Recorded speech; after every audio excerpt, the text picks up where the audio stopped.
Assalamualaikum warahmatullahi wabarakatuh. Nama saya Nurmalia Hidayat, NIM 857494539 akan mensimulasikan video pembelajaran terpadu untuk kelas 6 SD. Assalamualaikum warahmatullahi wabarakatuh. Halo anak-anak ibu yang pintar, selamat pagi. Coba ibu mau tanya nih kabarnya dulu. Apa kabar hari ini? Hatiku, pikiranku fresh. Oke. Coba ibu mau tanya, ada yang tahu nggak hari ini siapa yang nggak hadir? Alhamdulillah hari ini hadir semua ya. Agar pembelajaran hari ini lancar, seperti biasa kita akan berdoa terlebih dahulu. Untuk Aldes sebagai ketua kelas dipersilahkan untuk memimpin doa. Berdoa mulai. Untuk menambah semangat dan menambah rasa nasionalisme kita terhadap Indonesia kepada negara kita, mari kita akan menyanyikan bersama-sama lagu Kepadamu Negeri. 1, 2, 3. Terima kasih. Nah, sekarang sebelum memulai pembelajaran, Ibu akan tanya apakah posisi duduknya sudah berpindah? Terima kasih. Kalau gitu kita akan memulai pembelajaran hari ini, yaitu tentang tema 1, selamatkan makhluk hidup, dengan subtema tumbuhan sahabatku. Tujuan pembelajaran hari ini yaitu menemukan 3 contoh pelaksanaan sila ke-1 dan ke-2 dalam kehidupan sehari-hari dan mampu menerapkan kegiatan sila ke-1 dan sila ke-2 dengan benar. Lalu setelah mengamati berbagai patung Nusantara dan cara pembuatannya dengan menggunakan plastisin, siswa mampu membuat model patung. Oke, coba buku paket kalian dibuka. Kita akan membaca tentang nilai-nilai Pancasila yang terkandung dalam sila ke-1 sampai sila ke-2. Apakah kalian sudah selesai membaca bukunya? Baik. Setelah kita membaca bukunya, mari Ibu akan memberikan tugas. Coba tuliskan contoh pengalaman sila ke-1 dan sila ke-2 dalam kehidupan kalian sehari-hari. Baik, apakah sudah selesai? Ibu tanya dulu nih, apakah masih semangat? Oke, kita ice breaking dulu ya. Coba Ibu akan mengetes kesemangatan kalian. Tepuk semangat.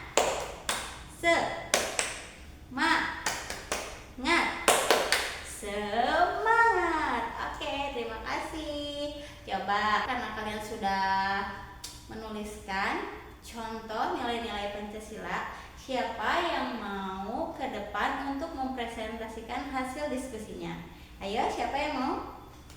Oke, silahkan. Ayo, coba jelaskan. Terima kasih untuk Ayu sudah mempunyai keberanian untuk mempresentasikan hasil diskusinya bersama teman-teman. Baik, kita akan lanjutkan pembelajaran. Sebelum lanjut, Ibu mau tanya, siapa yang tahu gerabah? Ada? Oke. Ya, betul. Gerabah adalah seni rupa yang terbuat dari tanah. Iya, ternyata ya. Coba sekarang Ibu akan menunjukkan video pembuatan gerabah, lalu video tentang macam-macam gerabah yang ada di Nusantara, serta kita akan menonton video cara membuat plastisin. Tahukah kalian, zaman dahulu orang Indonesia mandi di sungai. Pada waktu itu sungai masih bersih dan belum tercemar. Seiring berjalannya waktu, pemikiran orang Indonesia semakin berkembang. Terciptalah kerajinan dari bahan tanah liat yang digunakan untuk menampung air untuk digunakan mandi. Kata orang Jawa disebut jambangan. Kemudian dunia semakin berkembang dan tempat mandi jadi lebih nyaman dan aman. Bak kamar mandi dibentuk kubus atau balok terbuat dari batu bata dan semen, lalu dilapisi keramik agar terlihat lebih nyaman. Salah satu warisan karya budaya yang sangat tua dan mampu bertahan hingga sekarang adalah gerabah. Gerabah juga dikenal dengan sebutan tembikar. Gerabah dimanfaatkan sebagai peralatan atau perkakas rumah tangga. Jadi, pengertian dari gerabah adalah kerajinan tradisional yang terbuat dari tanah liat dan dimanfaatkan untuk kebutuhan dan peralatan rumah tangga.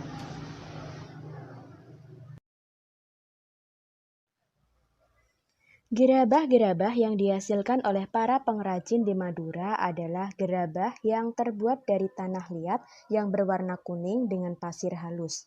Tanah liat hitam dapat juga dipergunakan tetapi kualitasnya kurang baik. Beberapa daerah di Madura menjadi penghasil gerabah seperti di Mandala Anduliang, Duko Rubaru, Yangkatan Kangean, Beragung, Pademawu, Dalpenyang Pakar Poran, dan Plega Bangkalan. Di antara daerah-daerah tersebut yang sangat terkenal adalah Karang Penang Sampang dan Anduliang, Sumeneb. Kedua daerah tersebut memproduksi gerabah dalam bentuk genting. Memang tidak semua daerah di Madura menghasilkan gerabah. Hal ini disebabkan karena tidak semua wilayah di Madura memiliki struktur tanah liat yang dijadikan bahan dasar pembuatan gerabah. Secara umum, tanah-tanah di Madura mengandung pasir yang tinggi karena Pulau Madura dikelilingi oleh pantai, sehingga tidak bisa digunakan untuk membuat gerabah. Jadi, hanya daerah-daerah tertentu saja yang masih aktif memproduksi gerabah. Bu Ella akan mengajak kalian untuk belajar bagaimana proses pembuatan gerabah. Mau? Kalau mau, simak terus ya. Jadi, proses pembuatan gerabah, langkah pertama adalah menyiapkan bahan berupa tanah liat. Langkah kedua, mengaduk tanah liat dengan dicampur air. Langkah ketiga, setelah menjadi adonan, diambil perbongkahan untuk dibuat menjadi bentuk kasar. Langkah keempat, setelah halus dan diteliti kesempurnaannya, kemudian dijemur atau dibakar hingga benar-benar kering. Dan langkah terakhir atau langkah kelima adalah setelah kering, dibersihkan. Namun untuk beberapa daerah ada yang masih menyempurnakannya dengan cat yang berasal dari lumpur supaya lebih menarik dan lebih indah. Jangan kemana-mana karena setelah ini Bu Ella akan menayangkan gambar-gambar gerabah. Nah, kebetulan gerabah-gerabah yang akan Bu Ella tampilkan nanti ini merupakan peralatan rumah tangga yang biasanya digunakan oleh orang tua kalian untuk memasak, untuk menyimpan air. Nah, apakah di rumah kalian masih ada? Maka dari itu, tetap simak video Bu Ella ya. Gerabah yang satu ini disebut gentong atau genuk menurut orang Bojonegoro. Nah, ini digunakan untuk menyimpan air di dapur. Sedangkan ini adalah gentong modern. Biasanya orang kota-kota menggunakan gentong ini untuk menyimpan air di dapur. Kalau yang ini adalah wajan yang terbuat dari tanah liat. Orang Bojonegoro menyebutnya dengan sebutan nanangan. Akan tetapi, orang zaman sekarang lebih memilih menggunakan wajan yang bentuknya seperti ini, karena lebih awet dan lebih praktis. Ini merupakan panci yang terbuat dari tanah liat. Nama lainnya adalah periuk. Sedangkan ini merupakan panci yang lebih sering digunakan ibu-ibu zaman sekarang untuk memasak air karena lebih praktis, lebih awet, dan lebih ekonomis. Ini merupakan cobek yang digunakan ibu-ibu untuk membuat sambal dengan cara mengulek. Kalau ini merupakan kendi. Kendi itu adalah tempat air minum orang zaman dulu.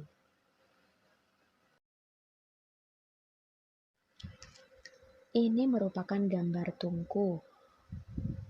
Kalau di Bojonegoro disebut dengan istilah pawon.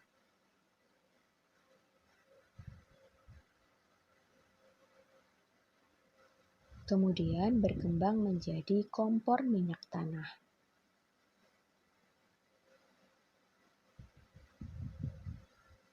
Dan sekarang berkembang lagi menjadi kompor gas LPG.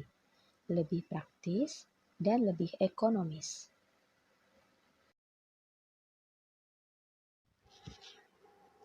Kerajinan gerabah ini juga merupakan salah satu cara melestarikan warisan budaya yang telah turun-temurun. Meski gerabah masih tetap diproduksi, tetapi dalam perkembangannya dihadapkan pada produk-produk modern. Produk-produk modern tidak hanya proses pembuatannya yang modern, namun juga menggunakan bahan-bahan yang lebih praktis dan lebih tahan lama, seperti dari plastik, karet, besi, dan aluminium. Akibatnya, lambat laun menggeser keberadaan gerabah. Halo teman-teman, belajar lagi yuk. Di video kali ini kita akan membuat plastisin. Alat dan bahan yang digunakan adalah 3 sendok makan tepung, 1 sendok makan garam, air, minyak sayur, piring, dan juga sendok. Pertama-tama masukkan 3 sendok makan tepung terigu.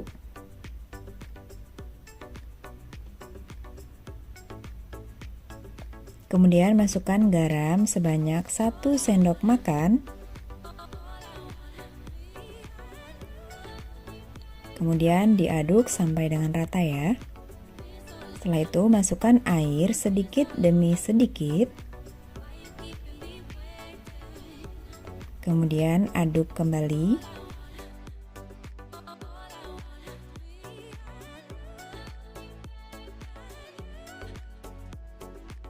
Setelah itu uleni sampai dengan kalis ya. Kalau teman-teman ingin membuat pledoknya lebih banyak lagi, teman-teman bisa menambahkan bahannya ya.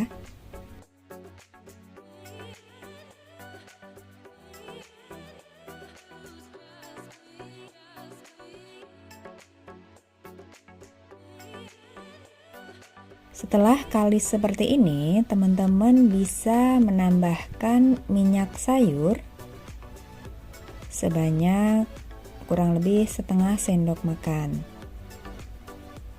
Setelah itu uleni lagi.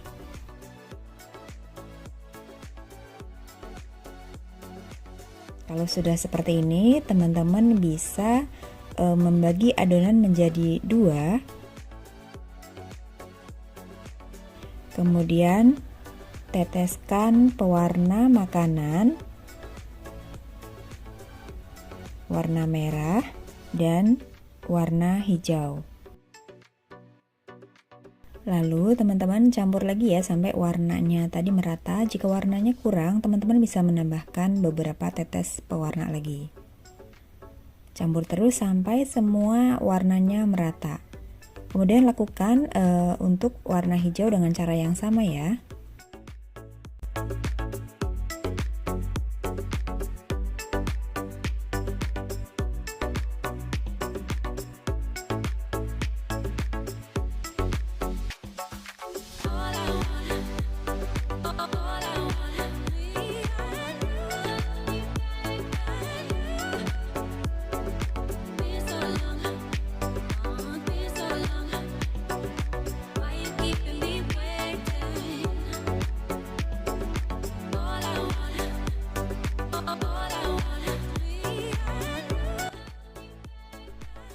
Dan ini adalah pledok yang sudah jadi. Teman-teman bisa menyimpannya dan memainkannya dengan cara membuat bentuk, macam-macam bentuk. Bisa membuat buah-buahan, binatang, dan lain-lain. Nah, teman-teman juga bisa menyimpan Play-Doh ini ditutup yang rapat supaya lebih tahan lama. Oke teman-teman, semoga video ini bermanfaat. Jangan lupa dukung channel ini dengan cara like, share, dan subscribe. Dan sampai jumpa lagi di video berikutnya. Bye-bye. Bagaimana? Seru videonya?